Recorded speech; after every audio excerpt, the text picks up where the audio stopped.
அறநிலையத்துறை அமைச்சர் ரமேஷ் அவர்கள் ரகசியமா இன்னைக்கு திருச்செந்தூர் முருகன் கோவில்ல ஆய்வு செய்யும் போது வந்திருக்கிறது அமைச்சர் அப்படிங்கறதே தெரியாம சாமியை உடனே பார்த்து தரிசனம் செய்யணுமா அப்படின்னு கேட்டு அமைச்சர் கிட்டயே அர்ச்சகர் ஒருத்தவர் 4000 ரூபாய் பணம் கேட்டிருக்கிறது அரசியல் வட்டாரங்கள் மத்தியிலையும் ஆன்மீக வட்டாரங்கள் மத்தியிலையும் மிகப்பெரிய அதிர்ச்சியையும் பரபரப்பையும் ஏற்படுத்தியிருக்கு. முருகப்பெருமானுடைய 2ஆம் படை வீடான திருச்செந்தூர் சுப்பிரமணிய சுவாமி கோவில்ல விஐபி சிறப்பு தரிசனம் செய்ய பக்தர்கள் கிட்ட அதிகமான பண வசூல் செய்யறதா தொடர்ந்து சில புகார்கள் எழுந்திருக்கு. இப்படிப்பட்ட இந்த நிலையில இந்து சமய அறநிலையத்துறை அமைச்சர் ரமேஷ் அவர்கள் இன்னைக்கு காலையில திருச்செந்தூர் முருகன் கோவில்ல ஒரு அதிரடியான ரைடை நடத்தியிருக்காரு. அமைச்சர் ரமேஷ் அவர்கள் இன்னைக்கு காலையில எந்த ஒரு பாதுகாப்பு அதிகாரிகள் கிட்டையும் சொல்லாம தன்னுடைய உதவியாளரோட ஆய்வு செய்ய தனியா கோவிலுக்கு போயிருக்காரு. அமைச்சர் ரமேஷ் அவர்கள் ஒரு டி ஷர்ட் அணிஞ்சும் முகக்கவசம் அணிஞ்சும் எல்லார் மாதிரியும் சாதாரண பக்தர் போல கோவிலுக்குள்ள போயிட்டு ஆய்வு செஞ்சிருக்காரு. அப்போ ஒரு அர்ச்சகர் வந்திருக்கிறது அமைச்சர் அப்படிங்கறதே தெரியாம வாங்க உடனே சாமியை பார்த்து தரிசனம் செய்யலாம் அப்படின்னு விஐபி சிறப்பு தரிசனம் செய்ய நானே உங்களை அழைச்சிட்டு போறேன் அப்படிங்கிற மாதிரி சொல்லி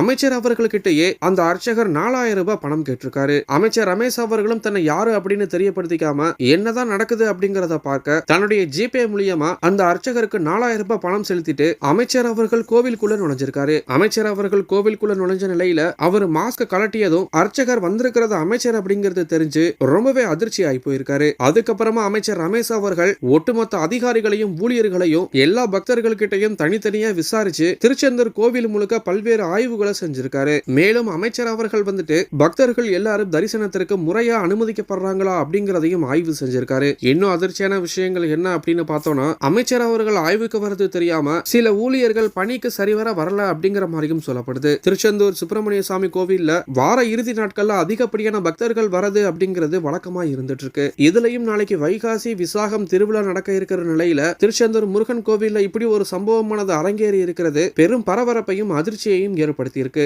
அதோட அமைச்சர் அவர்கள் இந்த ஆய்வு நடத்தி இருக்கிறது பக்தர்கள் மத்தியில பெரு வரவேற்பை பெற்றிருக்கு. இந்த சம்பவத்தை பத்தின உங்களுடைய கருத்து என்ன அப்படிங்கறத கீழே இருக்கிற கமெண்ட் பாக்ஸ்ல போஸ்ட் பண்ணுங்க. மேலும் இது போன்ற முக்கிய செய்திகளை தெரிஞ்சுக்க நம்மளுடைய சேனலை சப்ஸ்கிரைப் பண்ணுங்க.